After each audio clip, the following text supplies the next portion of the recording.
My wife said, "I'm taking you on a special surprise date tonight." I got dressed up excited. Then we pulled up to her ex-husband's mansion. She said, "I want you to meet someone important." When she introduced me as her current project to the man she'd never stopped loving. I, 32 male, still can't believe what happened last Tuesday. Been married to my wife for 2 years, together for 4 total. Thought everything was solid. Guess I was wrong. She came home from work around 5 p.m. all excited. "Get dressed nice. I'm taking you somewhere special tonight. It's a surprise." Been a rough few months at my job. Long hours, stress. A surprise date sounded amazing. I put on my good suit, the one she bought me for our wedding reception. She was wearing this dress I'd never seen before. Red, form-fitting, expensive-looking. "Where are we going?" I asked in the car. "You'll see. It's someone I really want you to finally meet." My stomach did a little flip. Her parents live across the country. Her brother's overseas. Who else would require this much buildup? We drove for about 40 minutes into this upscale neighborhood. Massive houses, gated properties, the works. She pulled into a circular driveway in front of this modern mansion. Glass and steel everywhere, perfectly manicured lawn. "Who lives here?" She was checking her makeup in the mirror. "Just come on. Be yourself, okay? But like, the best version." The best version? What did that even mean? A guy answered the door. Maybe late 30s, fit, wearing expensive casual clothes, the kind of stuff you see in those lifestyle magazines. He smiled at my wife like they shared a secret. "You made it. Come in, come in." My wife hugged him, not a friend hug, a familiar hug. "This is my husband," she said to him. Then turned to me. "Honey, this is my ex-husband." "Wait, what?" "Great to finally meet you," he said, shaking my hand. His grip was firm. Practiced. "Heard a lot about you." I looked at my wife. She'd mentioned her ex maybe twice in 4 years, always vague. "It didn't work out," she'd said. "We wanted different things." "Come see the house," he said. Just finished renovating the pool area. And just like that, we were getting a tour. My wife was oohing and ahhing over the kitchen renovations, the home theater, the wine cellar. I felt like a third wheel at my own, whatever this was. In the living room, there were other people. 2 couples, both seemed to know my wife's ex well, probably his friends. "Everyone, this is my ex-wife and her husband," he announced. My wife jumped in. "This is my current project." She said it laughing. Playful, like it was an inside joke. Everyone laughed. Except me. "Project?" I asked quietly. "Oh, you know what I mean," she waved her hand dismissively. "You're a work in progress. We're all works in progress." But the way she said it, the way his friends looked at me like I was something she was fixing up, upgrading, making presentable. The ex poured drinks, expensive scotch I couldn't pronounce. We sat in his living room while he talked about his business ventures, his recent vacation to somewhere European, his new car. My wife was hanging on every word. "Remember when we went there?" she said at one point. "That little restaurant by the water?" How could I forget? He smiled at her. Not at me. At her. I sat there for 2 hours. 2 hours of watching my wife light up for her ex-husband in ways I hadn't seen in months.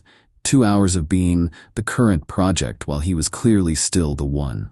On the drive home I was quiet. "Wasn't that fun?" she asked. "I've been wanting you two to meet forever." "Why?" "Why what?" "Why did you want me to meet your ex-husband?" "Because he's important to me. We're still friends. I don't believe in cutting people out just because a relationship ends." "You introduced me as your project." "Oh my God, don't be sensitive. It was a joke." "Didn't feel like a joke."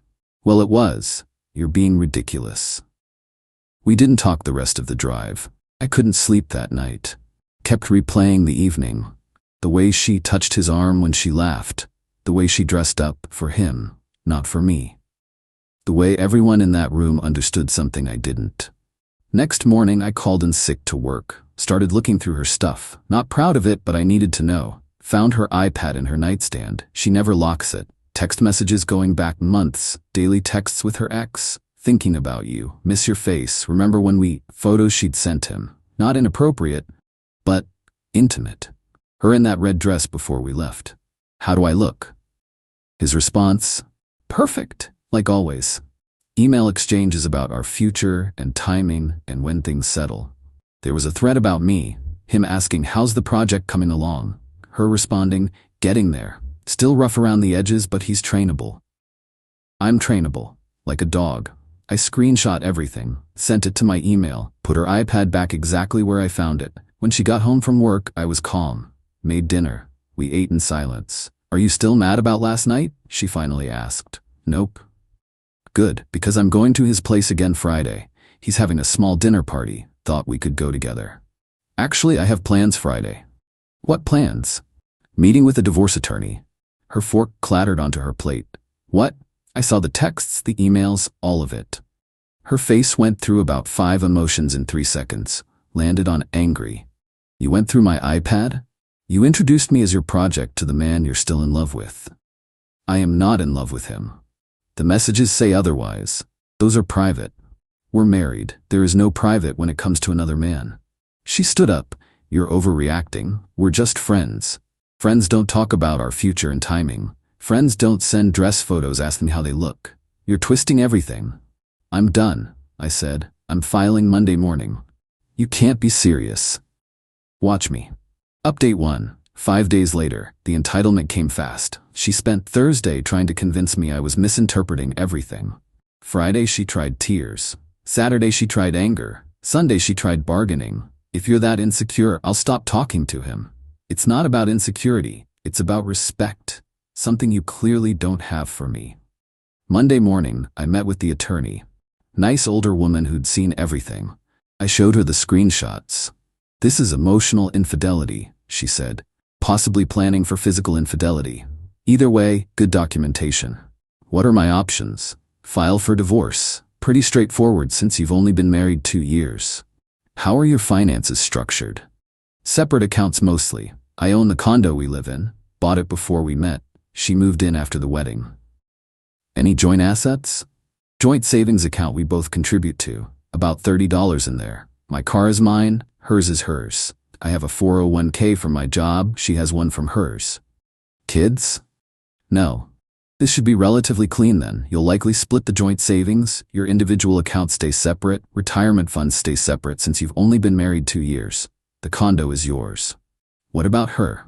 What can she claim? Not much. She can try for spousal support, but given the short marriage and her income, unlikely. She can contest the divorce if she wants, but with this evidence. She tapped the screenshots, she won't win. Filed that afternoon. My wife got served at her office Wednesday. The phone calls started immediately. 32 calls. 32. Text messages ranged from apologetic to threatening. We need to talk about this like adults. You're making a huge mistake. I'll fight this. You can't just throw away our marriage. My lawyer says you're screwed. I responded once. All communication goes through my attorney. Her number is in the service documents. Thursday evening, her ex-husband called me. Yeah, he called me. Hey man, I think there's been a misunderstanding, he started. Is this the ex-husband? Yeah, look. Save it. Tell my wife I said hi. Hung up. Blocked his number. Friday night, my wife showed up at the condo. I'd changed the locks Wednesday night. Smart move. She pounded on the door. Let me in. I live here. I opened the door, chain still on. You got the service papers. You know this is my property. You can't lock me out. Actually, I can. Your name was never on the deed. You never paid mortgage. Legally, you were a guest. My stuff is in there. I'll pack it this weekend. You can pick it up Sunday afternoon. Bring someone to help carry boxes. This is illegal. Check with your lawyer. It's not. She tried to push the door. The chain held. I made a mistake, okay? I'm sorry. Can we please just talk? Nothing to talk about. The marriage is over. Because of some texts, you're being insane. Because you never stopped loving him. Because you saw me as a project. Because you humiliated me in front of his friends. Pick your reason. I don't love him. Not like that. Your messages say otherwise. The way you looked at him says otherwise. The fact that he just called me to explain things says otherwise. Her eyes widened. He called you? Yep. Guess you two really are close. What did he say? Doesn't matter. We're done. Pick up your stuff Sunday 2 p.m. Don't be late. Closed the door. Heard her crying outside for maybe 10 minutes. Then she left. Spent the weekend boxing her stuff. Clothes, toiletries, books, decorations, everything. Put it all in the garage. Made it neat, organized. Wasn't trying to be petty, just efficient. Sunday at 2 p.m. sharp, she arrived. With her ex-husband. She brought him to pick up her stuff from our marital home. The audacity was impressive.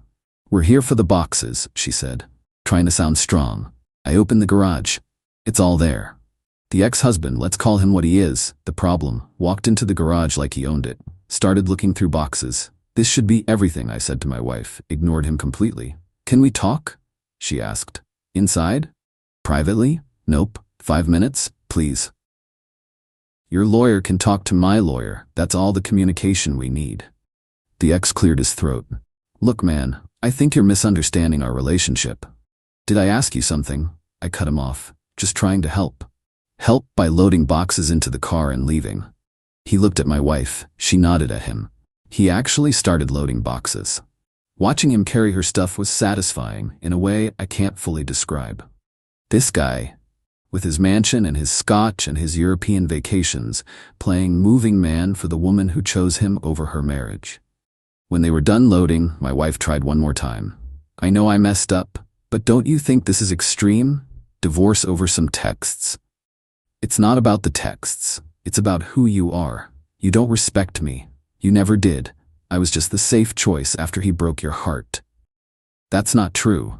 When's the last time you looked at me the way you look at him? She didn't answer. That's what I thought. Take care of yourself. Closed the garage door, went inside, didn't look back. Update 2. 3 weeks later. My wife didn't take the divorce lying down, and the entitlement reached new levels.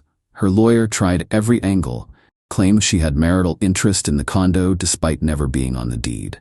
My lawyer shut that down with documentation showing I'd owned it 3 years before we even met. They tried claiming she'd contributed to mortgage payments. I showed bank records proving I paid mortgage from my account, she paid utilities and groceries from hers. Separate finances, separate contributions. Then came the really fun part. Her mother called. This woman I'd met maybe 4 times in 2 years. You're destroying my daughter's life. Your daughter destroyed her own marriage. She made a mistake. She's sorry. She's sorry she got caught. You're being vindictive, taking everything from her. I'm keeping what's mine. She's keeping what's hers. That's how property division works. What about the money in the joint account? We're splitting it 50-50. She'll get $15. That's fair. She needs more. She has to find a new place to live. Should have thought about that before emotionally cheating with her ex. That's not what happened. Text messages say otherwise. Have a nice day. Hung up. Blocked that number too. But the real power move came from the ex-husband. Got a letter from an attorney. Different from my wife's attorney. From him. Demanding I cease harassment of his partner. His partner. They weren't even hiding it anymore. The letter claimed I was interfering with their relationship and causing emotional distress by divorcing my wife. My lawyer laughed when I showed her. This is the stupidest thing I've seen in 20 years of practice. She sent back a response that basically said, my client's divorce from his wife has nothing to do with your client. Stop wasting everyone's time. But here's where it got interesting. Through some mutual acquaintances, I found out the ex-husband's business partner wasn't thrilled about him getting involved with a married woman. Their company did government contracts, optics mattered. I didn't have to do anything with this information, just knowing it was enough. 2 days later, my wife called from a different number. I answered just to hear what excuse she'd come up with. You told his business partner about us. I didn't tell anyone anything. Someone did. Now he's getting pressure at work. Not my problem. You're trying to ruin his life because you can't have me. I actually laughed. Can't have you? I'm divorcing you. You're the one who apparently couldn't let him go. We're in love. We always have been. Finally, the truth. Then why'd you marry me? Silence. Why'd you waste 2 years of my life pretending you wanted to be my wife when you were really just killing time until he wanted you back? It wasn't like that.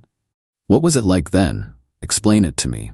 More silence. You can't, can you? Because there's no good explanation. You used me, probably to make him jealous, or to prove you could move on, or because you wanted to feel wanted, and when he snapped his fingers, you were ready to go running back. That's not fair. Neither is introducing your husband as a project to the man you actually love. Funny how that works. I do love you, just differently. Differently, right? Like you love a pet or a hobby. Stop twisting my words. I'm done with this conversation, and I'm done with you. Sign the divorce papers, move on with your life, be with him. I genuinely don't care anymore. You do care. That's why you're being so mean. I'm being honest. There's a difference. Goodbye.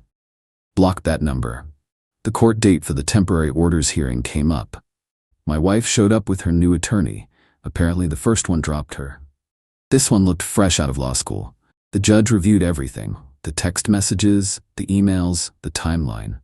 Mrs., you were in communication with your ex-husband throughout your current marriage? We're friends, Your Honor.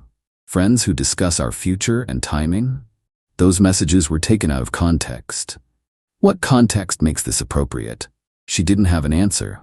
Temporary orders granted everything I asked for. Exclusive use of the condo, split of joint account, no spousal support pending final divorce. My wife's attorney tried to argue she needed emergency funds. Judge asked why. She has to find new housing, Your Honor. Does she have employment? Yes, but then she can use her employment income for housing. Motion denied. Outside the courthouse, my wife was crying. Her mother was there, glaring at me like I'd personally victimized them. The ex-husband was there too, standing off to the side, waiting. She went straight to him. He put his arm around her. I walked to my car alone. But honestly, I felt lighter than I had in months. Final update. 2 months later, the divorce finalized last week. Took about 90 days total from filing to final decree. Pretty fast, according to my lawyer. Final terms, I kept the condo. We split the joint savings, $15,000 each. Each kept our individual retirement accounts. Each kept our own vehicles. No spousal support. Each paid our own legal fees. She tried to fight for more. Her lawyer made motions claiming she'd given up career opportunities for the marriage. False. She had the same job the whole time. Claimed she'd contributed to the condo's value through homemaking. Also false. We both worked full-time and split household duties. Judge wasn't having it. 2-year marriage, separate finances, clear evidence of infidelity. Done and done. The interesting part came after. Remember the ex-husband's business partner? Turns out the government contract stuff was legit. His company lost a major contract renewal. Not because of my wife directly, but because during the renewal process there were questions about the principal's character and judgment. Dating a married woman while her divorce was pending apparently didn't scream sound judgment to the contracting officers. The ex-husband's company took a major financial hit. Word through the grapevine is that the business partner was furious and forced him out. Bought out his stake at a significant loss. My wife moved in with him right after our divorce finalized, into his fancy mansion with his expensive scotch and his European vacation photos. 2 weeks later, she moved out, heard from a mutual friend that once the business fell apart, his personality changed. Suddenly he was stressed, angry, not the sophisticated, charming guy anymore. Turned out most of his lifestyle was leveraged on that business success. My wife apparently didn't like struggling version of him. Imagine that. She's living with her mother now. According to social media, I don't look, but people still tell me things. She's focusing on herself and learning from past mistakes. The ex-husband's mansion is for sale. Market's rough right now. He's probably underwater on it. As for me, I'm doing fine. Not great, not terrible, just fine. Lost some money on legal fees, about $8 total. Lost 2 years of my life to a relationship that was never real. Lost some faith in people's capacity for honesty. But I kept my dignity, kept my home, kept my self-respect. The condo's quiet now, in a good way. I repainted the bedroom, got new furniture for the living room, made it mine again. Started seeing a therapist, dealing with the trust issues, the feeling of being used, the anger. It helps. Work's been good. That stressful project finished, got a small promotion actually. More responsibility, better pay. My boss told me I seemed more focused lately. Guess divorce does that. I'm not ready to date yet. Maybe won't be for a while. That's okay. Rather be alone and honest than coupled and humiliated. Ran into my ex-wife last week. Total accident, same coffee shop, wrong timing. She looked tired, older somehow. Hi, she said quietly. Hi. Awkward silence. How are you? She asked. Good. You? I'm managing. Another silence. I really am sorry, she said. For what it's worth, I know I hurt you. I was confused and selfish and I made terrible choices. Okay. Is that all you have to say? What do you want me to say? That I forgive you? That we can be friends? That it's all water under the bridge? Maybe. I don't forgive you, we can't be friends, and it's not water under the bridge, it's a scar that'll always be there. But I'm moving past it, that's the best I can offer. She nodded, eyes watering. I really did love you, just not the way you deserved. I know. Does that help, knowing that? Not really. But it's honest, so there's that. She left. I stayed, finished my coffee, went home. The thing about being someone's project is that projects have end dates. They get completed, abandoned, or demolished and rebuilt into something new. She tried to rebuild me into whatever she thought I should be, what she thought would make her ex-husband jealous, or would prove she'd moved on, or would fill whatever void she had inside. But I was never a project. I was a person, and I deserved someone who saw me that way. Took me a while to remember that. Took being humiliated at a mansion, finding devastating text messages, and going through a divorce at 32 to really understand it. But I get it now. I'm not anybody's project. Not anymore. The divorce papers are in a folder in my file cabinet, right next to the screenshots of those messages. I keep them as a reminder, not of her betrayal, but of my decision to walk away. Some people stay in situations like that, convince themselves it's fine, it'll get better, not they're overreacting. Make excuses for being treated as less than. I didn't, and that's the part I'm proud of. The revenge wasn't elaborate, didn't sabotage anyone's job or relationship, didn't blast them on social media, didn't try to turn people against them. The revenge was simple. I left. I took my dignity, my self-respect, and my property, and I walked away. Let them have each other and whatever mess came with it. Turns out that was enough. Karma handled the rest on its own. His business imploded. Their relationship fell apart. Her life got significantly harder.